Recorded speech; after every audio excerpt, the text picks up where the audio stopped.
नमस्कार। नए कृषि विधेयकों को लेकर बीजेपी और मोदी सरकार लगातार घिरती दिख रही है। बीजेपी की पुरानी सहयोगी शिरोमणि अकाली दल ने उससे नाता तोड़ लिया है और आने वाले दिनों में यह संभावना बनती दिख रही है कि वो एनडीए से भी बाहर निकल सकती है। पंजाब का जो राजनीतिक घटनाक्रम है, इसका असर हरियाणा में भी हुआ है और हरियाणा में भारतीय जनता पार्टी के साथ सरकार चला रही जेजेपी यानी जननायक जनता पार्टी पर भी उसके राजनीतिक कार्यकर्ताओं का, कुछ लोगों का, आम जनमानस का जो सोशल मीडिया पर अपनी बात रख रहे हैं, उनका दबाव है कि जेजेपी किसानों के पक्ष में खड़े हो। किसान चाहते हैं कि इन विधेयकों को रद्द किया जाए, इन्हें वापस लिया जाए, लेकिन ऐसा नहीं लगता कि जेजेपी मोदी सरकार के इस फैसले के खिलाफ जाएगी।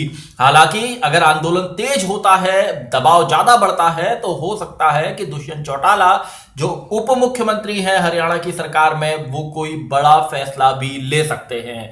आप देख रहे हैं सत्यहिंदी.com। अपील मेरी आपसे वही है कि कॉर्पोरेट मीडिया के मुकाबले आजाद पत्रकारिता का समर्थन करें। सत्य हिंदी की सदस्यता योजना में शामिल हों। आर्थिक भुगतान का लिंक हमने डिस्क्रिप्शन में दिया हुआ है। मैं बात कर रहा हूं कृषि अध्यादेशों को लेकर जिस तरह राजनीति हो रही है उसके बारे में। कृषि अध्यादेशों को लेकर मोदी सरकार का स्पष्ट रूप से कहना है कि ये सरकार, ये जो विधेयक है, ये पूरी तरह किसानों के पक्ष में है, किसान हितैषी है और लोग जो विपक्षी दल हैं वो गुमराह करने का काम कर रहे हैं, आम लोगों को, आम किसानों को भड़काने का काम कर रहे हैं। लेकिन किसानों का यह कहना है कि जो मंडियों की व्यवस्था को खत्म करने की बात है, उससे जो उन्हें एमएसपी नहीं मिल पाएगा, उनकी आमदनी बंद हो जाएगी और इससे किसान तबाह हो जाएंगे।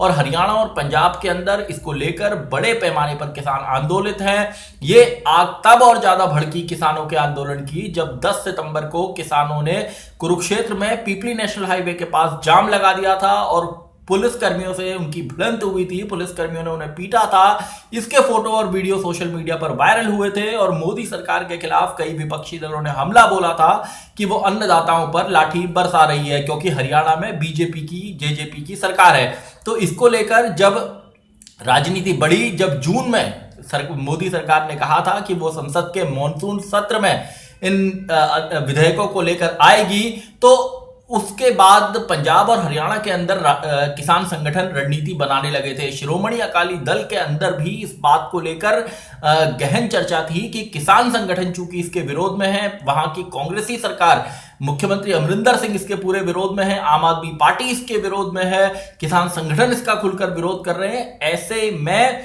वो अगर किसानों के खिलाफ जाती है, क्योंकि उसको जो समर्थन मिलता है पंजाब के अंदर, उसमें बड़ा तबका किसानों के वर्ग का है और यह माना गया कि अगर शिरोमणि अकाली दल इस पर क्लियर स्टैंड नहीं लेती तो उसको राजनीतिक नुकसान हो सकता है। इसके अलावा बीजेपी जिस तरह से अपनी ताकत को बढ़ाने का काम पंजाब के अंदर कर रही है, उससे भी शिरोमणि अकाली दल की नजर उस पर है और बीजेपी के कई नेताओं के इस तरह के बयान कि वो 2022 का चुनाव अकेले दम पर लड़ेंगे, लड़ना चाहते हैं, ज्यादा सीटों की मांग कर रहे थे।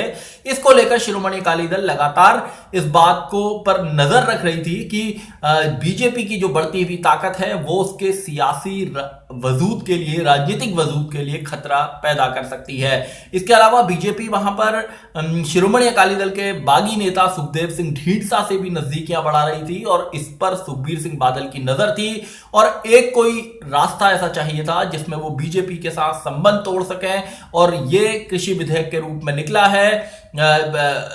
शिरोमणि अकाली दल अपने राजनीतिक वजूद को बचाने के लिए बीजेपी को ज्यादा सीटें दे नहीं सकती और जो उसको चुनौती है कांग्रेस, आम आदमी पार्टी की, उससे भी उसको निपटना है। तो उसने विधानसभा चुनाव से पहले अपने लिए इतना वक्त रखा है कि वो आने वाले समय में अपनी चुनावी तैयारियां कर सके और हो सकता है कि वो एनडीए का भी साथ छोड़ दे। अब बात करता हूं हरियाणा की। हरियाणा में जननायक जनता पार्टी पर जब किसानों पर लाठीचार्ज की खबरें आई तो उसके बाद लोगों ने सोशल मीडिया पर अपनी प्रतिक्रिया दी कि खुद को किसानों की पार्टी कहने वाली ये पार्टी आखिर चुप क्यों है, ये इन पुलिस वालों के खिलाफ कार्रवाई की बात क्यों नहीं करती, इन विधेयकों के खिलाफ खड़ी क्यों नहीं होती, अगर वो वास्तव में किसानों के प्रति ईमानदार है तो आवाज क्यों नहीं उठाती। हालांकि जननायक जनता पार्टी ने कहा कि इन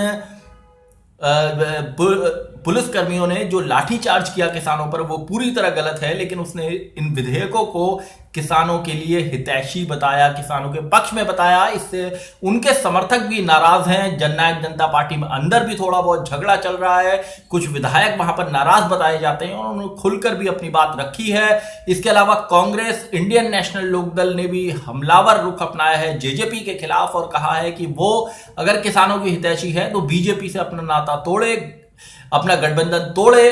तो इसको लेकर दुष्यंत चौटाला बेहद दबाव में है और देखना होगा कि वो आगे क्या फैसला लेते हैं। किसान संगठनों ने स्पष्ट रूप से कहा है कि आने वाले दिनों में उनका जो आंदोलन है वो और तेज होगा, वो पूरे देश भर में इस आंदोलन को ले जाएंगे, व्यापक आंदोलन करेंगे। तो देखना होगा कि मोदी सरकार इस सबसे कैसे निपटती है, क्योंकि सरकार ने स्पष्ट रूप से कहा है कि वो अपने कदम वापस नहीं खींचेगी और ये जो विधेयक हैं ये पूरी तरह किसानों के हितैषी हैं।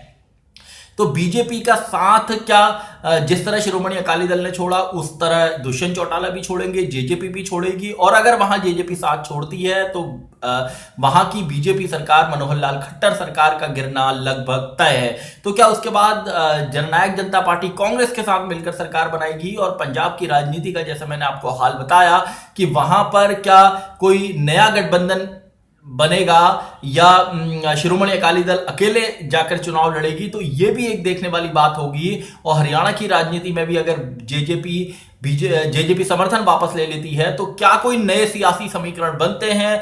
कृषि अध्यादेशों को लेकर, विधेयकों को लेकर जिस तरह की राजनीति हो रही है वो आने वाले दिनों में इसकी सियासत और गर्म होगी और लगातार इसको लेकर बयानबाजियां भी हैं। विपक्ष और सरकार आमने सामने है। देखना होगा कि आने वाले दिनों में किसान संगठन कितना बड़ा माहौल पूरे देश के अंदर खड़ा करने में सक्षम होते हैं। सत्यहिंदी.com में आज के लिए बस इतना ही। ऐसे ही तमाम मुद्दों पर मेरी आपसे आगे भी बातचीत होती रहेगी। धन्यवाद। सत्य हिंदी के और वीडियोस को देखने के लिए हमारे YouTube चैनल को सब्सक्राइब करें और सीधे नोटिफिकेशन पाने के लिए बेल आइकन दबाएं।